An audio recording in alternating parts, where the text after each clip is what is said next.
나리, 이 소금물 좀 드세요. 거지아이가 지나가던 선비에게 소금물 한 사발을 내밀었습니다. 그 모습을 본 사람들은 아이의 행동이 이상하다며 수군거렸지요. 그런데 뜻밖에도 선비는 소금물 한 사발을 단숨에 들이켰습니다.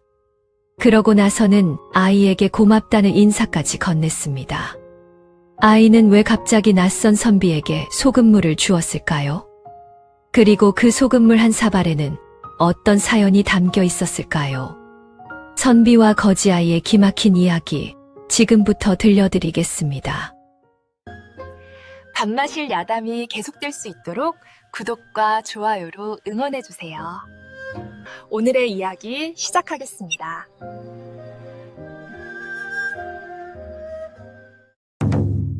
옛날 옛적 이현이라는 한 임금이 있었습니다.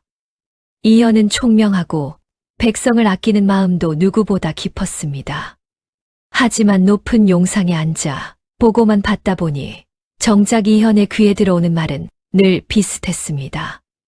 어전회의가 열릴 때마다 대신들은 나라가 평안하다고 아뢰었고 백성들의 살림도 갈수록 나아지고 있다는 말만 되풀이했지요. 그날도 마찬가지였습니다. 영의정이 먼저 앞으로 나와 고개를 숙였습니다. 전하, 올해 농사도 순조롭게 이어지고 있사오며 각 고을에서 올라온 보고에 따르면 백성들의 살림도 해마다 나아지고 있다 하옵니다. 그러자 좌의정도 비이어 말했습니다. 전하의 성덕이 온 나라에 미치어 백성들이 굶주림 없이 지내고 있다 하옵니다. 실로 태평성대라 아니할 수 없사옵니다. 대신들은 저마다 고개를 조아리며 같은 말을 되풀이했습니다. 이연의 은덕으로 나라가 평안하고 지방 고을마다 민심이 안정되어 있다는 말뿐이었습니다. 이연은 용상에 앉은 채 그 말들을 조용히 듣고 있었습니다. 겉으로는 평온한 얼굴이었지만 마음 한구석은 자꾸만 무거워졌지요. 얼마 전 궁에 들었던 옛 스승 윤 선생의 말이 자꾸만 떠올랐기 때문입니다. 윤 선생은 이현이 세자였을 때 그를 가르치던 스승이었습니다. 벼슬에서 물러난 뒤에도 가끔 궁에 들어와 이현과 조용히 차를 마시곤 했지요. 임금 앞에서도 듣기 좋은 말만 골라 하지 않았고 남들이 감추려는 말이나 임금이 듣기 불편해할 만한 쓴소리도 피하지 않았습니다. 며칠 전에도 윤 선생은 임금 앞에서 잠시 망설이다가 이렇게 말했습니다. 전하, 어전에서 올라오는 보고만으로는 백성들의 삶을 다 알 수 없사옵니다. 고을 수령들은 윗사람 눈치를 보고 대신들은 좋은 말만 골라 올리기 마련입니다. 이현은 조용히 물었습니다. 스승님께서 보신 백성들의 삶은 어떠하였습니까? 윤 선생은 고개를 숙인 채 대답했습니다.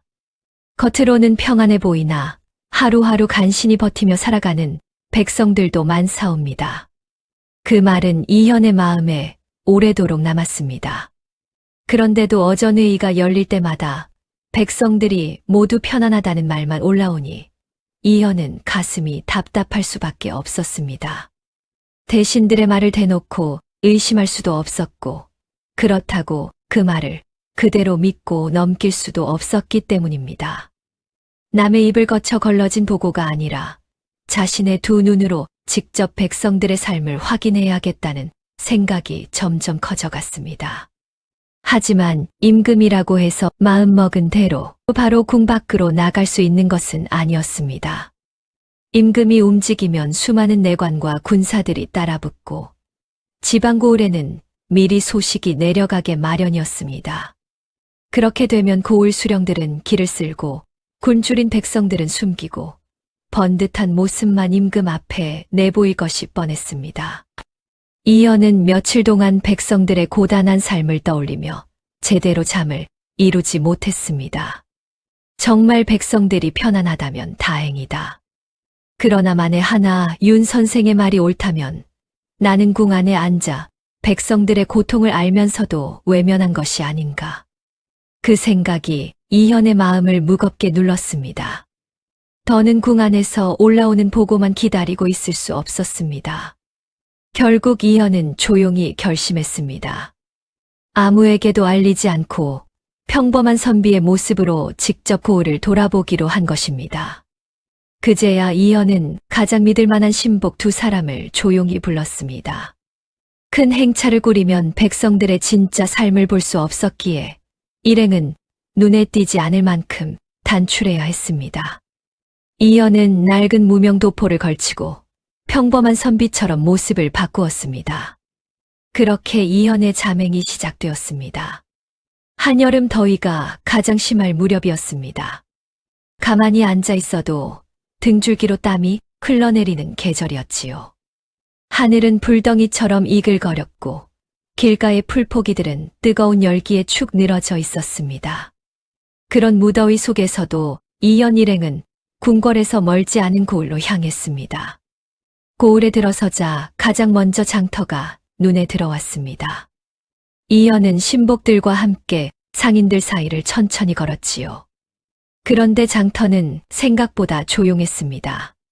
좌판을 벌인 상인들의 얼굴에는 생기보다 피로가 짙었고 물건을 사러 나온 백성들의 옷차림도 여기저기 해지고 낡아 있었습니다. 이현은 장터를 지나 논두렁 길로도 걸어갔습니다. 여름볕 아래 농부들은 허리를 굽힌 채 묵묵히 일을 하고 있었지요.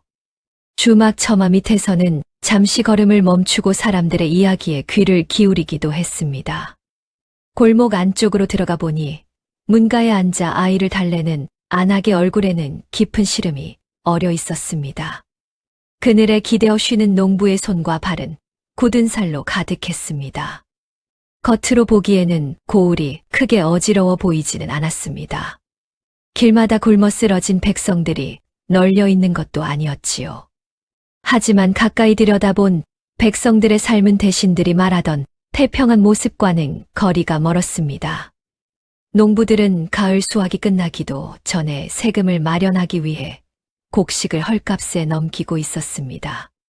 품팔이꾼들은 한여름 뙤약볕 아래 땀을 쏟아내면서도 제때 품삯을 받지 못하는 일이 많았습니다. 나라에서 구휼미가 내려오기는 했지만 백성들이 어려운 살림을 버텨 내기에는 턱없이 부족했습니다. 이현은 고을 안을 조용히 둘러본 뒤 마음속에 뜨겁고 무거운 것이 쌓이는 것을 느꼈습니다. 백성들은 그저 조용히 참고 묵묵히 버티며 하루하루를 살아가고 있을 뿐이었지요. 이현은 궁으로 돌아가면 반드시 이 현실을 바로잡겠다고 다짐했습니다. 세금 제도를 손보고 구휼을 더 세심하게 살피며 지방 수령들이 백성을 제대로 돌보는지 엄히 확인하겠다는 뜻을 굳혔습니다. 그렇게 고을의 자맹은 끝나가고 있었습니다. 해는 어느새 중천을 지나고 있었고 이현 일행도 궁으로 돌아갈 채비를 해야 했습니다. 돌아가는 길목에 작은 주막이 하나 보이자 삼복더위에 지친 이현은 그곳에서 잠시 걸음을 멈추었습니다. 주막은 좁고 낡았지만 처마 아래로 그늘이 드리워져 바깥보다는 조금 서늘했습니다. 이현은 신복들과 함께 한쪽 자리에 앉아 국밥 한 그릇씩을 청했지요. 잠시 뒤 뚝배기 안에서 김이 모락모락 피어올랐습니다. 이현은 수저를 들고 조용히 숨을 고르고 있었습니다. 하루 종일 낯선 고을을 걸어 다닌 탓에 다리는 무거웠고 뜨거운 햇볕에 온몸이 달아올라 있었습니다. 그때 옆자리에서 나지막한 이야기 소리가 들려왔습니다. 보따리를 옆에 쌓아둔 장사꾼 두 명이 막걸리 사발을 기울이며 대화를 나누고 있었지요. 이현은 처음에는 대수롭지 않게 흘려들었습니다. 그러나 이야기가 이어질수록 자연스럽게 귀가 그쪽으로 기울었습니다. 이보게, 자네 옆 고을 소식 들었는가? 요즘 그곳 분위기가 예사롭지 않다더군. 한 장사꾼이 먼저 말문을 열었습니다. 옆 고을이라면 그 사또가 다스린다는 그 고을 말인가? 그렇다네. 부임한 지 2년도 채 되지 않았는데 벌써 고을 꼴이 말이 아니라더군. 나라에서 구휼미가 내려왔다고는 하는데 정작 백성들은 구경조차 못한다고 하더라고. 다른 장사꾼이 혀를 찼습니다. 그것뿐이 아니야. 관아에서 쌀 한 마리라도 빌렸다 하면 나중에 갚을 때는 몇 배로 불어난다더군. 그게 말이 되는가? 두 장사꾼들도 답답한 마음에 다시 막걸리를 들이켰습니다. 그들의 목소리는 낮았지만 이연의 귀에는 그 말 하나하나가 또렷하게 박혔습니다. 이연은 국밥을 반도 비우지 못한 채 조용히 수저를 내려놓았습니다. 신복이 이연의 기색을 살피더니 조심스럽게 입을 열었습니다. 전하, 날이 너무 뜨거워 많이 지치신 듯하오니 어서 환궁하시는 것이 옳을 듯하옵니다. 틀린 말은 아니었습니다. 이연은 새벽 일찍부터 잠행을 시작해 하루 종일 뙤약볕 아래를 걷느라 이미 많이 지쳐 있었습니다. 게다가 삼복더위는 한낮으로 갈수록 더욱 기승을 부리고 있었지요. 궁으로 돌아가는 길도 결코 쉽지만은 않았습니다. 그러나 이연은 자리에서 일어서지 않았습니다. 장사꾼들이 나누던 말이 머릿속을 떠나지 않았기 때문입니다. 이현은 조용히 생각했습니다. 지금 이대로 궁으로 돌아간다면 저 이야기는 그저 주막에서 우연히 들은 소문 하나로 끝나고 말 것입니다. 그리고 궁에 도착하면 또다시 대신들의 그럴듯한 보고 속에 묻혀버리겠지요. 백성들이 지옥 같은 삶을 살고 있다는데 자신만 궁궐의 편안한 자리로 돌아갈 수는 없었습니다. 마침내 이연이 낮고 단호한 목소리로 신복들에게 말했습니다. 옆 고을로 가겠다. 신복은 당황한 기색을 감추지 못했습니다. 전하, 그 고을까지는 길이 험하옵니다. 이미 날이 이토록 뜨거운데 더 이동하시면 옥체에 큰 무리가 되옵니다. 차라리 소인이 먼저 가서 살펴보고 오겠사옵니다. 하지만 이연의 뜻은 흔들리지 않았습니다. 내 두 눈으로 직접 확인해야겠다. 그 말에 신복은 더 이상 만류하지 못했습니다. 이연 일행은 곧바로 주막을 나섰습니다. 궁으로 돌아가려던 길이었지만 발걸음은 계획에도 없던 옆 고을로 향하게 되었지요. 그런데 옆 고을로 가는 길은 생각보다 훨씬 험했습니다. 두 고을 사이에는 산자락을 끼고 돌아가는 좁은 길뿐이었지요. 신분을 숨긴 자맹이었기에 가마나 말을 함부로 이용할 수도 없었습니다. 이현은 그저 두 발로 걸어야 했습니다. 한여름 햇볕은 머리 위에서 불덩이처럼 쏟아지고 발밑의 흙길에서도 뜨거운 열기가 올라왔습니다. 잠시 목을 축일 우물을 찾아보았지만 길가의 우물은 가뭄 탓에 바닥을 드러내고 있었지요. 새벽부터 첫 번째 고을을 둘러보느라 이미 지친 몸으로 이현은 다시 먼 길을 걷고 있었던 것입니다. 이현은 처음에는 아무렇지 않은 척 걸음을 이어갔습니다. 그러나 시간이 지날수록 걸음은 조금씩 이뤄지고 이마에는 땀이 맺혔습니다. 얼굴에서 핏기가 옅어지는 것이 신복들의 눈에도 보였지요. 신복이 다시 입을 열었습니다. 전하, 저기 느티나무 그늘 아래에서 잠시 쉬어 가시지요. 그러나 이연은 고개를 저었습니다. 조금만 더 가면 고을이 나온다. 걱정 말거라. 이연은 멈추려 하지 않았습니다. 하지만 몸은 이미 한계에 가까워지고 있었지요. 결국 옆 고을에 도착해 장터 입구에 거의 다다랐을 무렵이었습니다. 이현의 몸이 크게 휘청였습니다. 눈앞이 흐릿하게 흔들리고 다리에서는 힘이 빠져나갔습니다. 그대로 길가에 주저앉을 것만 같았지요. 놀란 신복 둘이 황급히 이연 곁으로 달려들었습니다. 바로 그 순간이었습니다. 저만치에서 작은 그림자 하나가 다가오고 있었습니다. 다해진 삼배 저고리에 맨발 차림의 아이였습니다. 볕에 그을린 얼굴은 몹시 수척했고 팔다리도 유난히 가늘었습니다. 얼핏 보아서는 몇 살인지도 가늠하기 어려울 만큼 마른 아이였지요. 아이의 이름은 칠성. 칠성은 두 손으로 무언가를 조심스레 받쳐 들고 있었습니다. 낡고 이가 나간 사발이었습니다. 신복이 본능적으로 이현 앞을 가로막았습니다. 물러서거라. 어디서 온 아이냐? 그러나 칠성은 물러서지 않았습니다. 신복을 올려다보며 작은 목소리로 말했습니다. 저 나리가 쓰러지실 것 같아서요. 칠성의 눈은 그 자리에 간신히 서 있는 이현을 향해 있었습니다.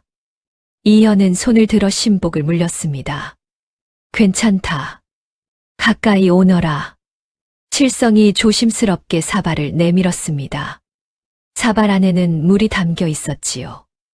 그런데 코끝에 닿는 냄새가 맹물과는 조금 달랐습니다. 짭조름한 기운이 느껴졌지요. 이현은 의아한 얼굴로 사발을 내려다보았습니다. 이것이 무엇이냐? 소금물이에요.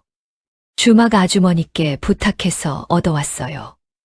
몸이 많이 지쳤을 때는 소금물이 좋다고 아버지가 말씀해 주셨어요. 이현은 잠시 칠성이의 눈을 바라보았습니다. 그 눈빛에는 힘들어하는 사람을 그냥 지나치지 못하고 어떻게든 도와주고 싶어 하는 마음이 담겨 있었습니다.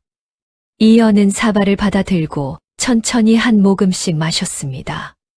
짭짤한 물이 목을 타고 내려갔습니다. 처음에는 입안에 짠 기운이 맴돌았지만 한 모금씩 넘기고 나니 조금씩 정신이 돌아오는 듯 했습니다. 흐릿하던 눈앞도 서서히 또렷해졌고 힘이 풀렸던 다리에도 조금씩 기운이 돌아왔지요. 신복들도 놀란 눈으로 칠성을 바라보았습니다.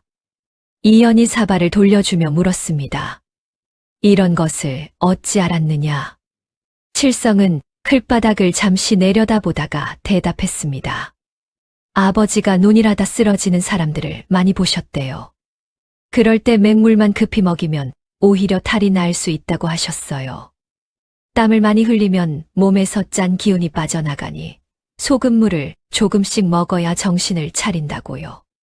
평생 남의 논을 부치며 살아온 농사꾼이 여름 들판에서 몸으로 익힌 지혜였던 것입니다. 이현은 잠시 말이 없었습니다. 그러다 조용히 물었습니다. 아버지는 지금 어디 계시느냐? 칠성이의 얼굴이 순간 굳었습니다. 칠성은 아무 말도 하지 못한 채 고개만 천천히 좌우로 흔들었습니다. 아버지가 이제 세상에 없다는 뜻이었지요. 잠시 무거운 침묵이 흘렀습니다. 그때 주막 안쪽에서 나이 든 주모가 걸어 나왔습니다. 주모의 얼굴에는 아이를 향한 안타까움이 가득했지요. 칠성이가 차마 말을 잇지 못하자 주모는 이현에게 조심스레 고개를 숙인 뒤 낮은 목소리로 칠성이의 기구한 사연을 대신 들려주기로 했습니다. 이현이 말없이 고개를 끄덕이자 주모의 이야기가 조용히 이어졌습니다. 칠성이의 부모는 본래 이 고을에 살던 성실한 농사꾼 부부였습니다. 가진 논 한 떼기 없이 남의 땅을 빌려 붙이며 살았지요. 가진 것은 많지 않았지만 부지런했고 마음씨도 고왔습니다. 두 사람에게 아이는 칠성이 하나뿐이었고 칠성이를 키우는 것이 부부의 가장 큰 낙이었습니다. 그런데 몇 해 전 고을에 큰 흉년이 들었습니다. 먹을 것이 떨어진 부부는 끝내거나 문을 두드릴 수밖에 없었습니다. 사또에게 쌀 몇 마를 빌린 것이었지요. 하지만 그때부터 일이 틀어졌습니다. 사또는 달이 지날수록 말도 안 되는 이자를 붙였습니다. 처음에는 쌀 몇 말에 불과했던 빚이 어느새 몇 대로 불어났습니다.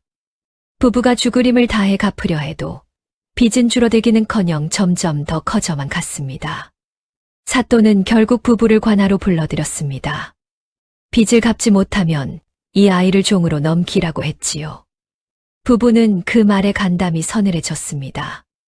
그때 사또가 한 가지를 제안했습니다. 뒷산 깊은 곳에 귀한 산삼이 자란다고 하니 그것을 캐오면 빚을 모두 탕감해 주겠다는 것이었습니다. 부부는 평생 논밭일만 해 온 사람들이라 산길도 낯설었고 산삼을 제대로 찾아 캘 수 있을지도 알 수 없었습니다. 하지만 칠성이를 지켜야 한다는 마음 하나로 두 사람은 함께 산에 올랐습니다. 그러나 며칠이 지나도 부부는 돌아오지 않았습니다.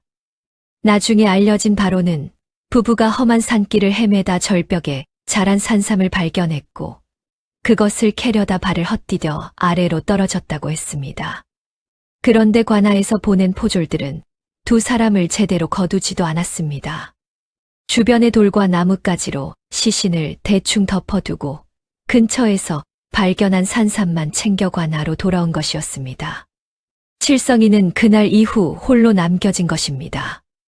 갈 곳도 없었고 걷어주는 이도 없었습니다. 그렇게 장터와 주막 언저리를 떠돌며 하루하루를 버티고 있었던 것이지요. 주모는 말을 마치고 눈가를 훔쳤습니다. 이현은 그 이야기를 듣는 동안 한마디도 하지 않았습니다. 그저 멀리 산 쪽을 바라보고 있는 칠성이를 조용히 바라보았지요. 부모가 올라갔다가 끝내 돌아오지 못한 산이 바로 그 방향에 있었습니다. 칠성의 손에는 여전히 낡은 사발이 들려 있었습니다. 부모를 그렇게 잃고도 칠성이는 길에서 쓰러질 듯한 낯선 사람을 보자마자 주막으로 달려가 소금물을 얻어왔습니다. 자기 일처럼, 아니, 자기 일보다 더 급한 일처럼 움직였던 것입니다. 이현의 눈빛이 조용히 가라앉았습니다. 마음 깊은 곳에 무언가 묵직하게 내려앉은 듯 했습니다. 분노 같기도 하고 슬픔 같기도 했지만 그보다 더 무겁고 깊은 감정이었지요. 이현은 이제 이 고을을 그냥 지나칠 수 없다는 것을 분명히 알았습니다. 이현은 칠성이를 바라보며 조용히 말했습니다. 칠성아, 나와 함께 고을 안으로 들어가 볼 수 있겠느냐? 칠성은 눈을 크게 뜨고 이현을 올려다보았습니다. 잠시 망설이던 아이는 아무 말 없이 고개만 작게 끄덕였지요. 이현은 더 묻지 않았습니다. 그저 천천히 고을 안쪽으로 걸음을 옮겼습니다. 신복들이 뒤를 따랐고 칠성도 낡은 사발을 품에 꼭 끌어안은 채 조용히 그 뒤를 따라갔습니다. 떼약볕은 여전히 뜨거웠지만 이현의 발걸음은 아까보다 훨씬 더 힘이 들어가 있었습니다. 이현은 우선 장터부터 둘러보기로 했습니다. 칠성이가 앞장서서 길을 안내했지요. 장터와 골목을 떠돌며 살아온 아이답게 칠성은 이곳의 구석구석을 손바닥 보듯 알고 있었습니다. 그동안 홀로 살아온 세월이 작은 발걸음마다 배어있는 듯 했습니다. 장터는 썰렁했습니다. 한여름 오후라 해도 사람이 오가야 할 시간인데 좌판은 절반 가까이 비어 있었습니다. 간간히 물건을 내놓은 상인들도 손님을 기다리기보다 먼 곳만 멍하니 바라보고 있었지요.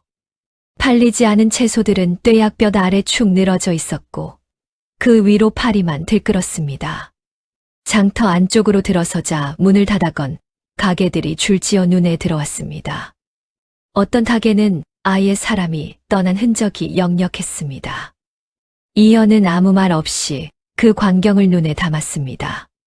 그때 칠성이 집들을 가리키며 조용히 말했습니다. 이 집은 봄에 논을 빼앗기고 식구들이 다 떠났어요. 저 집 아저씨는 관아 노역에 끌려갔다가 병이 들어서 아직도 누워있고요. 칠성이의 말투는 담담했습니다. 그러나 그 담담함은 아무렇지 않아서가 아니었습니다. 너무 오래 이런 풍경을 보고 살아서 이제는 놀라거나 무서움이 없는 듯 했습니다. 울음도 분노도 이미 지나간 자리에 남은 것은 그저 익숙함이었지요. 그것이 오히려 이현의 가슴을 더 아프게 했습니다. 관아 쪽으로 가까이 다가가자 사람들의 웅성거림이 들려오기 시작했습니다. 관아 앞마당에는 백성들이 모여 있었습니다. 볕이 쨍쨍 내리쬐는 마당 한가운데 남녀노소 할 것 없이 무릎을 꿇고 앉아 있었지요. 그들은 저마다 구겨지고 다른 종이 쪼가리를 손에 쥐고 있었습니다. 모두 관아에서 받아든 빈 문서였습니다. 아전 하나가 마루 위에 버티고 서서 백성들을 내려다보며 소리쳤습니다. 기한이 지났다고 몇 번을 말해야 알아듣느냐. 갚지 못하겠으면 논문서를 내놓거라. 논도 없으면 몸으로라도 갚아야 할 것 아니냐. 백성들은 아무 말 없이 고개만 떨구었습니다. 누구 하나 제대로 반박하지 못했지요. 오랫동안 눌려 지내온 탓에 억울해도 쉽게 입을 열지 못하는 모습이었습니다. 그때 한 노인이 떨리는 목소리로 입을 열었습니다. 소인은 쌀 한 마를 빌렸을 뿐이옵니다. 그런데 어찌 이자가 이토록 불어나 소 한 마리 값이 되었사옵니까? 아무리 생각해도 너무한 처사이옵니다. 아전은 코웃음을 쳤습니다. 옳고 그름을 내가 판단하느냐. 장부에 적힌 대로 갚으면 그만이다. 말이 많으면 관아 안으로 끌고 들어갈 테니 그리 알거라. 노인은 더 이상 말을 잇지 못했습니다. 이현은 그 광경을 바라보며 저도 모르게 주먹을 움켜쥐었습니다. 곁에 있던 신복이 낮게 속삭였습니다. 전하 자칫 신분이 드러날 수 있사오니 조금만 더 참으시옵소서. 이현은 말없이 고개를 끄덕였습니다. 그러나 눈빛만은 어느 때보다 차갑게 변해 있었습니다. 한쪽에서는 안악 하나가 울먹이며 하소연하고 있었습니다. 남편이 관아 노역에 끌려갔다가 쓰러졌는데도 빚은 한 푼도 줄지 않았다는 것이었습니다. 아이들은 사흘째 제대로 먹지 못했다고 했지요. 그러나 아전은 들은 척도 하지 않았습니다. 오히려 귀찮다는 듯 손을 내저으며 돌아섰습니다. 이현은 더 자세히 살펴보기 위해 고을 안을 조금 더 둘러보았습니다. 가는 곳마다 풍경은 비슷했습니다. 비어있는 창고, 헐벗은 아이들, 눈빛이 꺼진 어른들. 나라에서 내려보낸 구휼미가 있다 해도 이 고을 백성들의 손에는 제대로 닿지 않은 것이 분명했습니다. 이현은 지나가던 노인에게 조심스럽게 물었습니다. 혹시 나라에서 보낸 구휼미를 받은 적이 있으시오? 그러나 노인의 대답은 이현이 미처 예상하지 못한 것이었습니다. 나라에서 구휼미를 보냈단 말이오? 그 한마디에 이현은 놀랄 수밖에 없었습니다. 흉년이 들 때마다 나라에서는 분명 구휼미를 내려보냈을 텐데 정작 이 고을 백성들은 그런 사실조차 모르고 있었습니다. 그때 칠성은 품속을 조심스럽게 더듬더니 낡고 구겨진 종이 조각 하나를 꺼냈습니다. 여러 번 접혔다 펴진 흔적이 역력했고 가장자리는 해져 있었습니다. 이현이 물었습니다. 이게 무엇이냐? 칠성이가 낮은 목소리로 대답했습니다. 아버지가 돌아가시기 전에 집에서 자주 들여다보시던 서찰이라 제가 챙겨 가지고 있었습니다.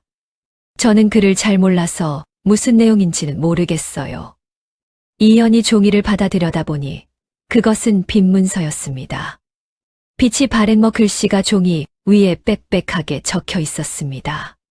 처음 빌린 곡식의 양은 얼마 되지 않았습니다. 그러나 그 아래에는 달이 지날수록 덧붙은 이자가 줄줄이 이어져 있었지요. 이자에 이자가 붙고 거기에 또 다른 명목의 빚이 더해져 있었습니다. 맨 아래에는 처음 빚의 10배가 넘는 숫자가 적혀 있었습니다. 이현이 천천히 종이를 훑어보니 문서의 형식과 글씨가 관아에서 쓰는 것과 닮아 있었습니다.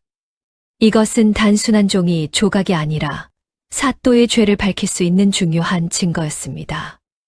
이현은 종이를 조심스럽게 접어 품속에 넣었습니다. 잘 가지고 있었다, 칠성아. 칠성은 이현이 왜 그 종이를 그토록 소중히 여기는지 알지 못했습니다. 그저 낯선 선비가 아버지의 물건을 함부로 대하지 않는다는 것이 고마웠는지 말없이 고개만 끄덕였습니다. 바로 그때였습니다. 관아 쪽에서 부산한 소리가 들리기 시작했습니다. 신복이 지나가던 사람 하나를 붙잡고 조용히 물었습니다. 그 사람은 몇 마디만 빠르게 전하고는 서둘러 자리를 떠났습니다. 잠시 뒤 신복이 돌아와 이현에게 전했습니다.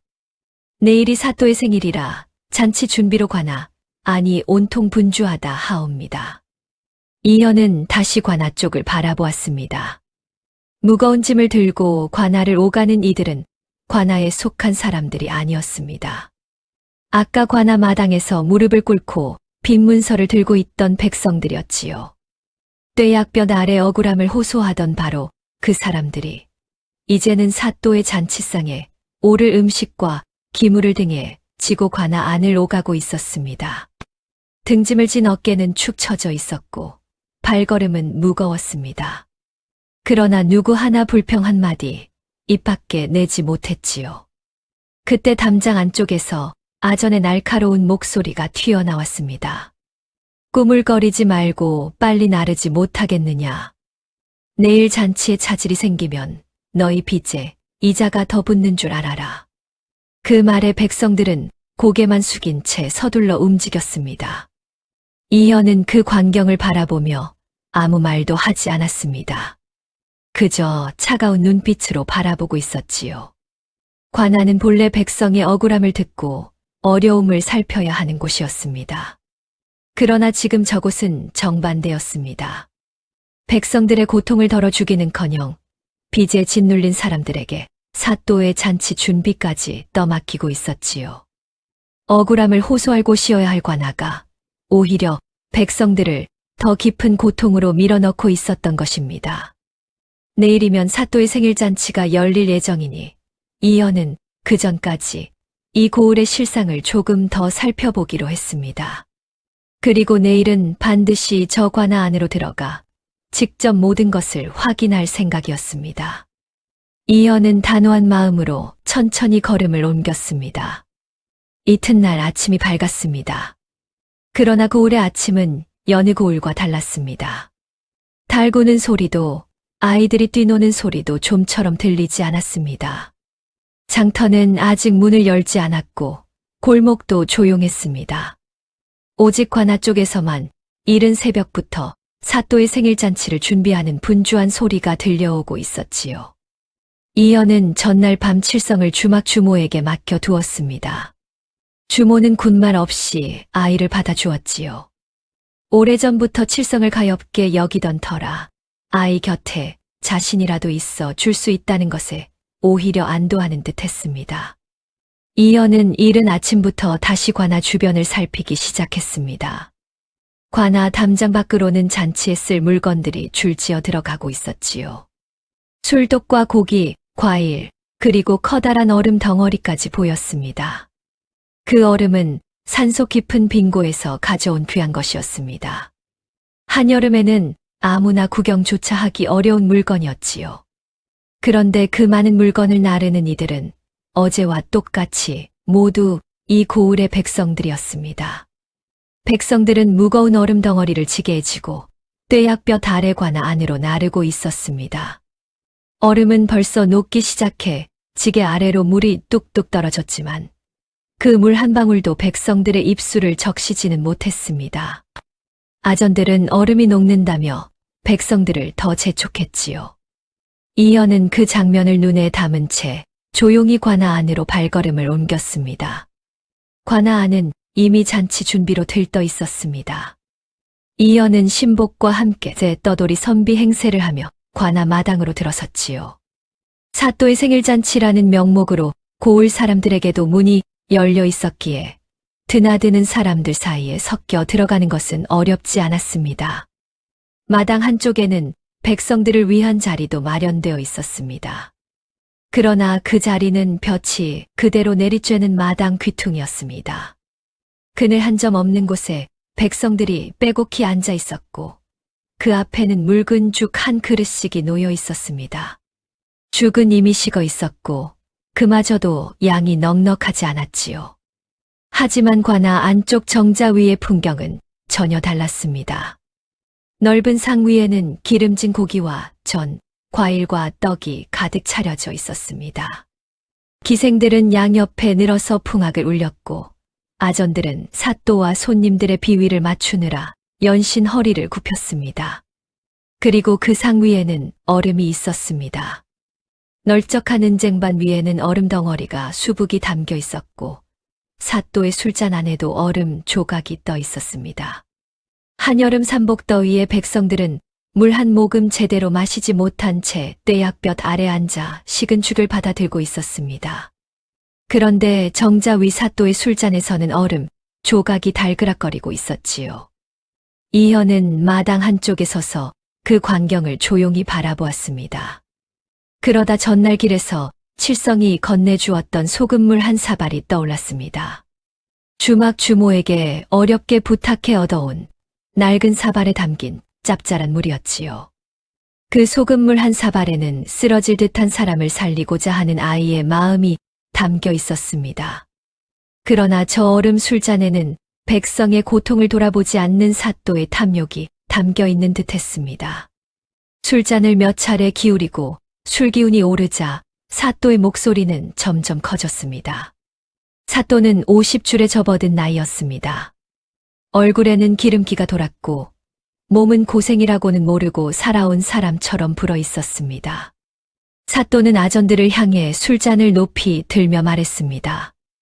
올해도 내 생일을 이리 성대하게 차려주니 고맙구나. 이것이 다 고을이 잘 돌아가고 있다는 증거 아니겠느냐. 아전들이 일제히 맞장구를 쳤습니다. 사또 나리의 덕이 옵니다. 고을이 사또 나리 덕에 태평하옵니다. 사또는 흡족한 얼굴로 얼음이 든 술을 시원하게 들이켰습니다. 그러다 사또가 문득 생각난 듯 껄껄 웃으며 말을 이었습니다. 그러고 보니 요즘은 골치 아픈 백성들이 부쩍 줄었지. 전에는 관아 앞에 나와 억울하다고 울부짖는 자들이 많았는데 요즘은 제법 조용하지 않느냐. 한 아전이 능청스럽게 받았습니다. 사또 나리의 위엄이 고을에 두루 퍼진 덕이옵니다. 사또는 다시 크게 웃었습니다. 그러다 갑자기 무릎을 치며 말했습니다. 사또는 잔을 기울이며 태연하게 말을 이었습니다. 그러고 보니 내 몸이 요즘 부쩍 가벼워진 것이 아무래도 몇 해 전 그 산삼덕인 듯하구나. 아전들이 눈치를 살피며 사또 쪽으로 몸을 기울였습니다. 사또는 얼음이 든 술잔을 흔들며 껄껄 웃었습니다. 그때 제 자식이 종으로 끌려가는 꼴은 못 보겠다며 산삼을 캐러 산에 오른 농사꾼 부부가 있었지. 험한 산길인 줄 알았으면 좀 더 조심했어야지. 아전들은 사또의 눈치를 살피며 억지로 웃음을 흘렸습니다. 사또는 조금도 거리낌 없이 말을 이었습니다. 그래도 덕분에 산삼은 건졌고 그걸 다려먹은 덕에 아직도 이렇게 기운이 넘치지 않느냐. 사또는 다시 잔을 높이 들었습니다. 자, 오늘은 내 생일이니 다들 즐겁게 한 잔씩 받거라. 아전들이 웃으며 잔을 내밀었습니다. 이연은 그 말을 들으며 그 자리에 굳은 듯 서 있었습니다. 손끝이 떨려왔습니다. 사또 입에서 나온 이야기는 다름 아닌 칠성의 부모 이야기였습니다. 끝내 살아 돌아오지 못한 그들의 죽음이 사또에게는 술자리 안주거리에 지나지 않았던 것입니다. 이연은 더 이상 지켜볼 수 없었습니다. 천천히 자리에서 일어나자 곁에 있던 신복이 낮은 목소리로 속삭였습니다. 전하, 아직 때가 이르옵니다. 그러나 이연은 멈추지 않았습니다. 그의 시선은 이미 정자 위의 사또를 향해 있었지요. 이연은 흐트러짐 없는 걸음으로 사또가 앉아있는 정자 쪽을 향해 나아갔습니다. 정자 아래에 다다르자 아전 하나가 앞을 가로막았습니다. 이보시오. 선비 양반은 저쪽 백성 자리로 가시오. 이쪽은 아무나 오는 곳이 아니오. 그러나 이연은 물러서지 않았습니다. 아전의 옆을 지나 정자 앞에 섰지요. 아전이 당황해 소리를 높이려던 그때 이연이 먼저 입을 열었습니다. 사또에게 묻고 싶은 것이 있소. 목소리는 조용했지만 당당했습니다. 그 목소리가 잔치마당에 또렷하게 퍼지자 풍악 소리가 잦아들고 기생들도 손을 멈추었습니다. 사또는 들고 있던 술잔을 내려놓으며 정자 아래를 내려다보았습니다. 미시오. 본인은 이 고을 사또인데 초면에 예의가 없구려. 사또의 목소리에는 술기운과 거만함이 함께 배어 있었습니다. 그는 이현의 낡은 무명 도포를 위아래로 훑어보더니 입꼬리를 올렸습니다. 떠돌이 선비쯤으로 여기는 것이 분명했습니다. 이현은 사또를 똑바로 바라보았습니다. 매일같이 관아 앞마당에는 이 고을 백성들이 빈 문서를 들고 무릎을 꿇은 채 억울함을 호소하고 있소. 뙤약볕 아래에서 말이오. 그런데 이 정자 위에는 얼음과 고기가 넘치고 있소. 어찌 된 일인지 사또께서 직접 설명해 주시겠소. 마당이 조용해졌습니다. 백성들은 아무 말도 못하고 숨을 죽였고 아전들은 서로 눈치를 살폈습니다. 사또의 얼굴에서도 웃음기가 서서히 걷혔지요. 어디서 굴러온 선비인지는 모르겠으나 이것은 관아에서 알아서 할 일이오. 사또가 아전들을 향해 눈짓했습니다.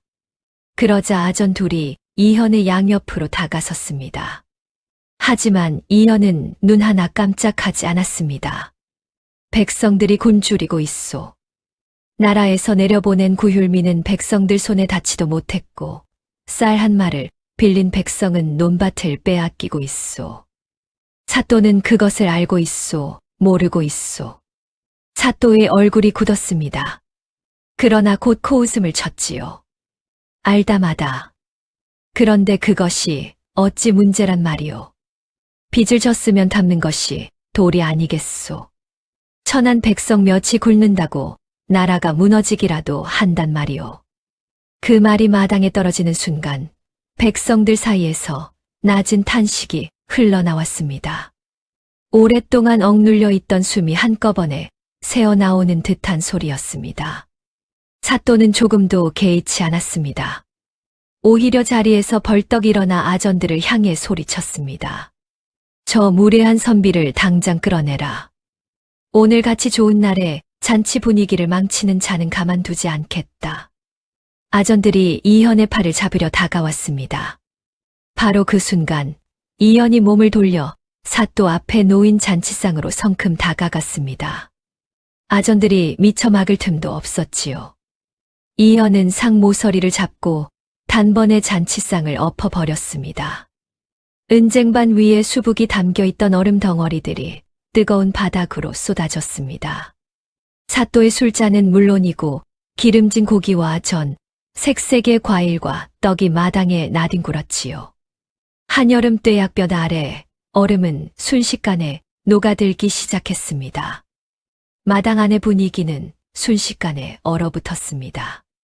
백성들은 놀란 눈으로 이현을 바라보았고 누구 하나 쉽게 소리를 내지 못했습니다. 숨소리조차 들리지 않을 만큼 조용해졌지요. 사또의 얼굴이 새빨개졌습니다.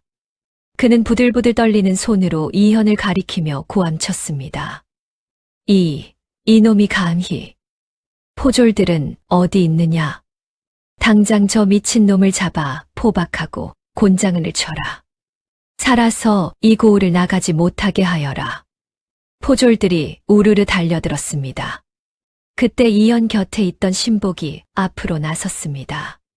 신복은 품속에서 두꺼운 비단에 쌓인 패 하나를 꺼냈지요. 그리고 그것을 높이 들어 올리자 햇볕 아래 금빛 글씨가 번쩍였습니다. 어명패였습니다. 포졸들의 발걸음이 그 자리에서 멈춰 섰습니다. 아전들의 얼굴도 순식간에 굳어졌지요. 마당 안의 분위기가 한순간에 달라졌습니다. 바로 그때 관아문 밖에서 묵직한 발소리가 들려왔습니다.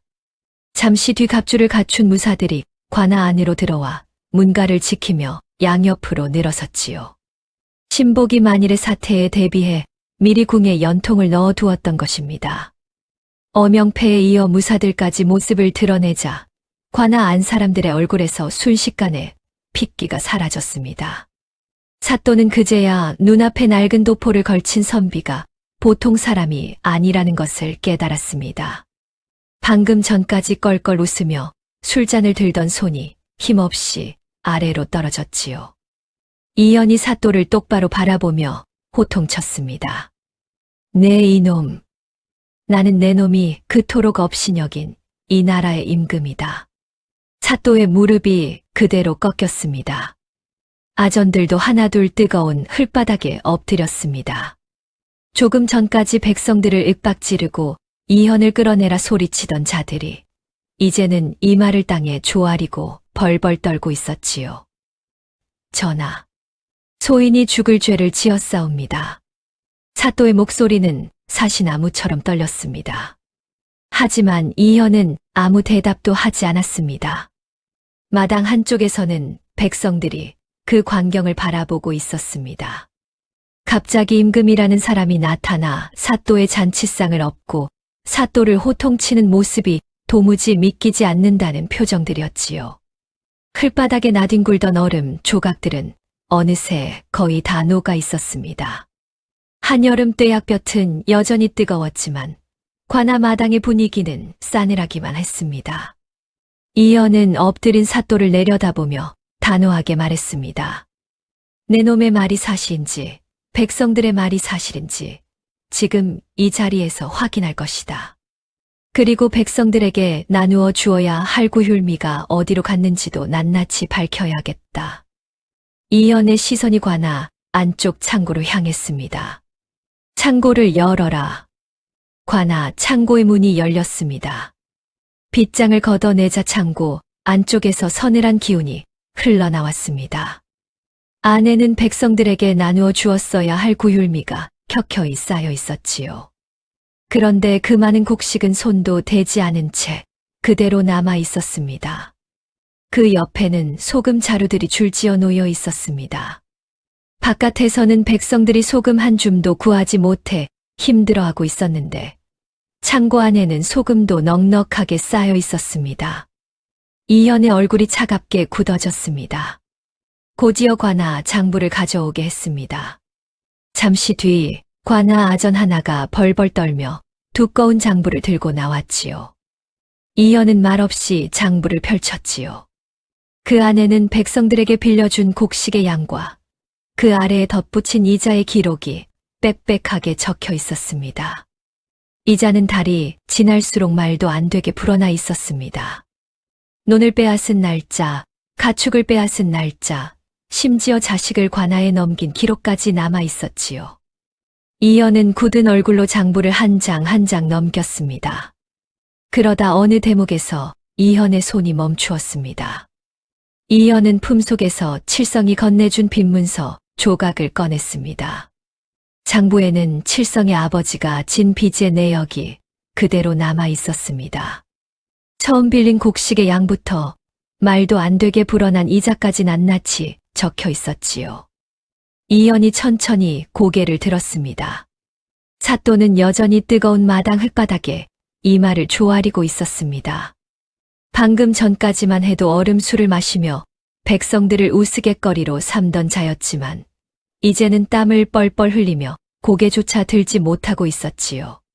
잠시 뒤 사또가 떨리는 목소리로 입을 열었습니다. 전하, 소인이 잠시 판단을 잘못하였사옵니다.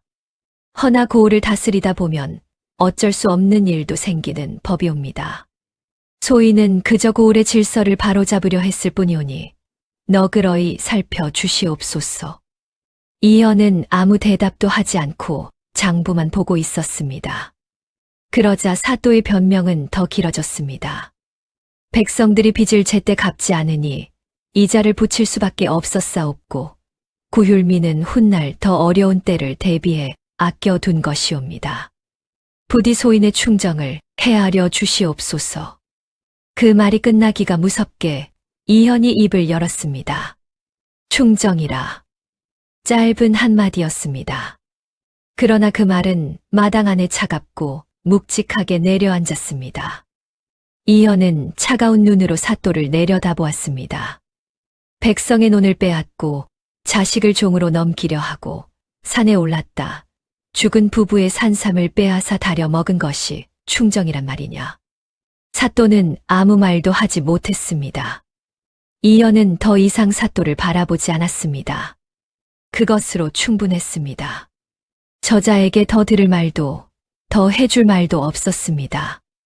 이연은 신복을 향해 몸을 돌렸습니다. 사또와 악질 아전들을 당장 잡아들여라.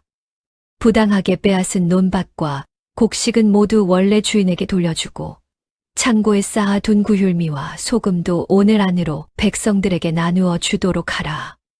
신복이 허리를 깊이 숙였습니다. 그러나 이연의 명은 거기서 끝나지 않았습니다. 사또의 재산은 모두 몰수하여 억울한 백성들에게 나누어 주고 장부에 적힌 부당한 빈문서들도 모두 거두어 불태워라. 단 한 장도 남겨서는 안 된다. 명이 떨어지자마자 무사들이 분주히 움직였습니다. 사또와 악질 아전들은 차례로 포박되었습니다. 조금 전까지 잔치상 앞에 앉아 거들먹거리던 자들이 이제는 두 손이 묶인 채 끌려나가고 있었지요. 마당 한쪽에서는 백성들이 그 광경을 숨죽여 바라보고 있었습니다. 처음에는 누구도 쉽게 소리를 내지 못했습니다.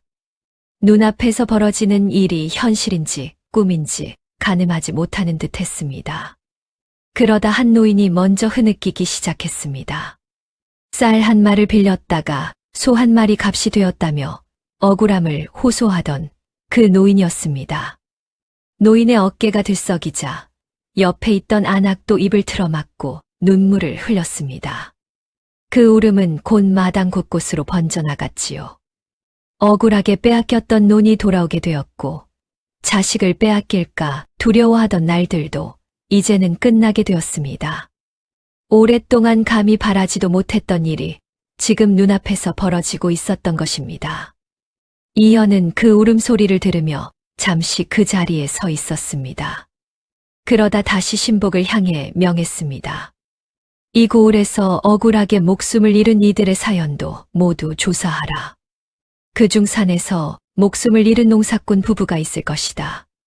그 부부의 시신을 거두어 예를 갖추어 장례를 치르게 하고 제사는 나라에서 챙기도록 하라.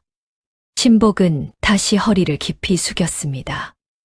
이현은 천천히 마당을 가로질렀습니다. 그리고 칠성이가 있는 주막 쪽으로 발걸음을 옮겼지요. 칠성은 주막 처마 아래에 쪼그리고 앉아 있었습니다. 관아 쪽에서 들려오는 소란스러운 소리에 겁을 먹었는지 작은 어깨를 잔뜩 움츠리고 있었지요. 주모는 아이 곁에서 조용히 등을 토닥이고 있었습니다. 이현이 가까이 다가서자 칠성이 고개를 들었습니다. 이현은 아이 앞으로 다가가 천천히 몸을 낮추었습니다. 임금이 어린 거지 아이 앞에 무릎을 굽힌 것이었지요. 곁에 있던 신복은 깜짝 놀랐지만 이현은 조금도 개의치 않았습니다. 칠성은 눈을 크게 뜨고 이현을 바라보았습니다. 낯선 선비가 자신의 눈높이에 맞춰 앉은 것이 어색했는지 낡은 사발을 쥔 손에 저도 모르게 힘이 들어갔습니다. 이현이 조용히 입을 열었습니다. 칠성아, 내가 어제 나에게 내민 것이 무엇인지 아느냐?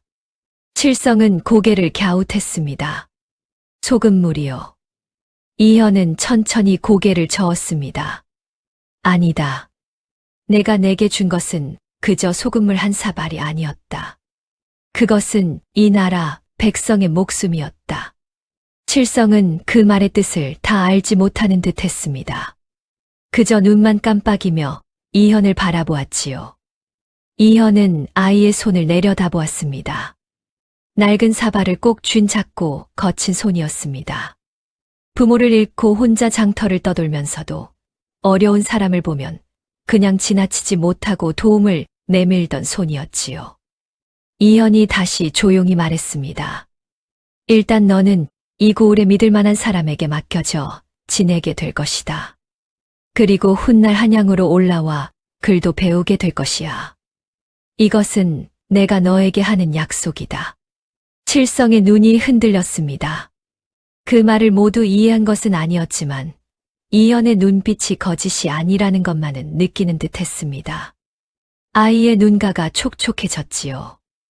이현은 천천히 자리에서 일어섰습니다. 사또는 그날로 포박되어 관아 밖으로 끌려나갔습니다. 얼마 뒤에는 먼 섬으로 귀향을 가게 되었지요. 평생 얼음술을 마시며 백성을 내려다보던 자가 이제는 물 한 모금도 귀한 곳으로 쫓겨나게 된 것입니다. 악질 아전들도 죄의 크고 작음에 따라 낱낱이 벌을 받았습니다. 관아 창고문은 활짝 열렸습니다. 구율미는 자루째 백성들에게 나누어졌습니다. 부당하게 빼앗겼던 논문서 역시 원래 주인의 손으로 돌아갔지요. 장부에 적힌 부당한 빈문서들은 모두 모아 마당 한가운데에서 불태워졌습니다. 종이가 불길에 휩싸여 재가 되어 흩어지자 백성들은 그 불꽃을 바라보며 다시 눈물을 흘렸습니다. 이번에는 슬픔만은 아니었습니다. 오랫동안 가슴을 짓누르던 것이 한꺼번에 풀려나오는 듯한 희망의 울음이었습니다. 고을의 빈문서와 세금 제도를 바로잡으라는 명도 내려졌습니다. 같은 억울함이 다시는 이 고을에서, 아니, 이 나라 어느 고을에서도 생기지 않게 하라는 뜻이었습니다. 이현은 고을을 떠나기 전 마지막으로 한 번 더 뒤를 돌아보았습니다. 칠성이 주막 처마 아래에 서서 이현을 바라보고 있었습니다. 아이는 아직도 자신이 얼마나 큰 일을 했는지 알지 못했습니다. 그저 이현과 눈이 마주치자 조용히 고개를 숙이며 작별 인사를 할 뿐이었습니다. 이현은 잠시 그 자리에 서서 칠성을 바라보았습니다.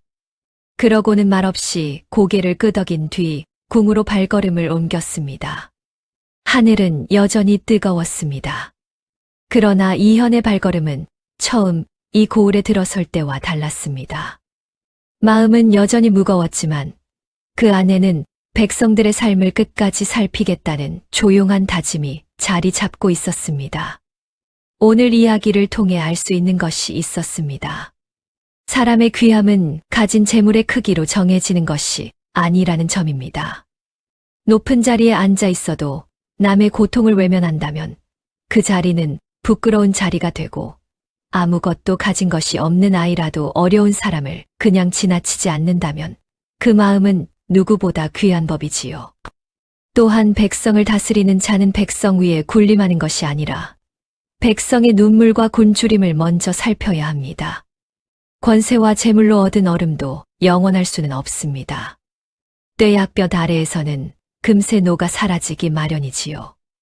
반대로 하찮아 보이는 소금물 한 사발도 누군가에게는 목숨을 살리는 큰 도움이 될 수 있습니다. 결국 중요한 것은 가진 것이 얼마나 많으냐가 아니라 어려운 사람을 그냥 지나치지 않는 마음인지도 모릅니다. 오늘 이야기는 여기까지입니다. 지금까지 시청해 주셔서 감사합니다. 다음 이야기도 빠르게 만나보시려면 좋아요와 구독을 눌러주세요. 그럼 더 재미있는 이야기로 다시 찾아뵙겠습니다. 행복한 하루 보내세요.